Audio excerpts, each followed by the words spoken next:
California to Apple Valley, which is a community just outside Los Angeles. And so it's a sad story, and it's what's sad about it also, and probably with the greatest punctuation, is that it is not a new story. A California police officer has killed a Black autistic teen who was holding a garden tool. Here's a brief portion of that body cam right before the shots were fired in that case.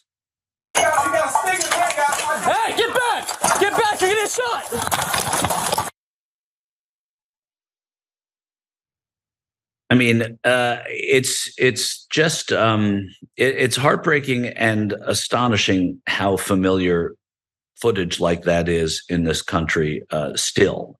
You wonder all the time when people learn lessons, and I don't know every intricacy of every case, but just the familiarity of body cam footage, and then hearing about a 15-year-old African-American being shot. A sheriff's deputy in Southern California shot and killed, as we saw, or as we saw the preamble to. A 15-year-old Ryan Gaynor, who was holding a gardening tool, officials said. A lawyer for the family said that Gaynor was a cross-country runner who had autism and who one day wanted to be an engineer.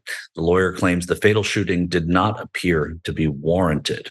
The San Bernardino County Sheriff's Department was responding to a 911 call on Saturday from a family reporting that a boy identified as Ryan Gaynor was attacking his family at their home in Apple Valley, east of Los Angeles. The department said he was holding a 5-foot gardening tool and approaching the first deputy who arrived at the scene when the deputy shot him. Gaynor was later taken to a hospital where he died. That's Sam Levin with The Guardian.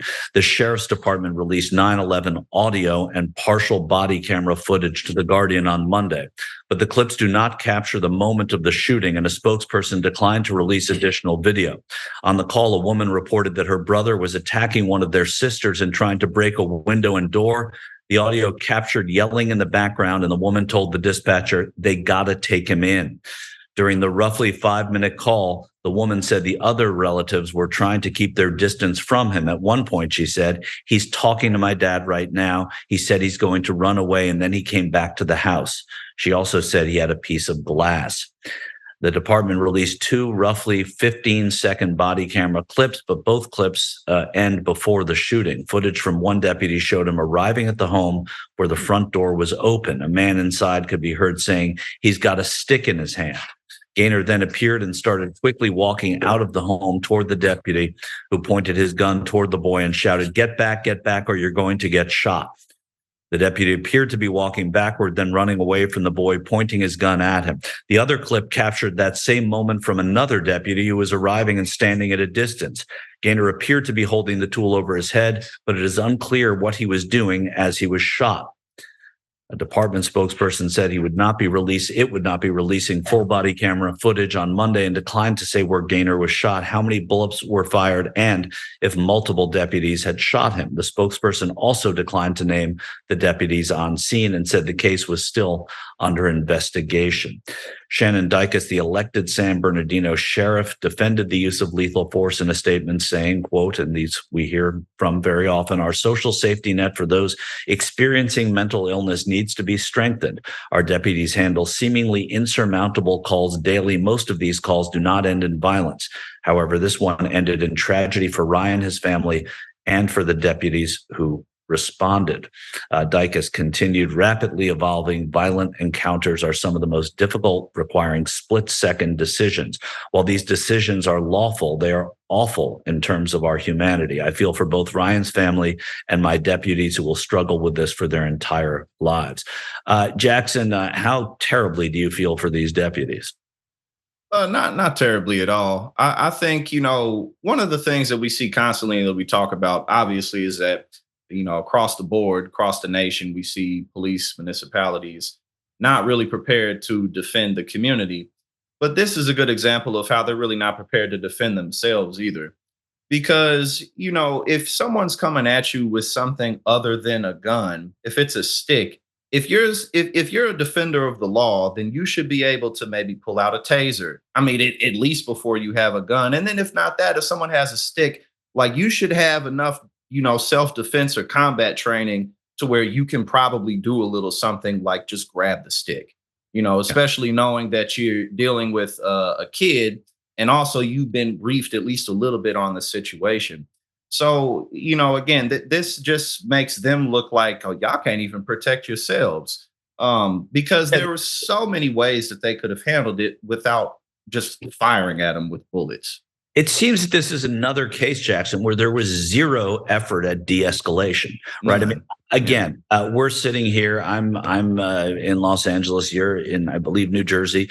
We are far from Apple Valley, really, and we were not there. But the point is, on these videos, there was nothing to show that there was an effort at de-escalation. And we see that constantly. And, I was asking facetiously about, your sympathy for the deputies, obviously, because the first thing you think of is this poor boy, and you think of his family, and you think of the fact that the community is now rankled by these actions.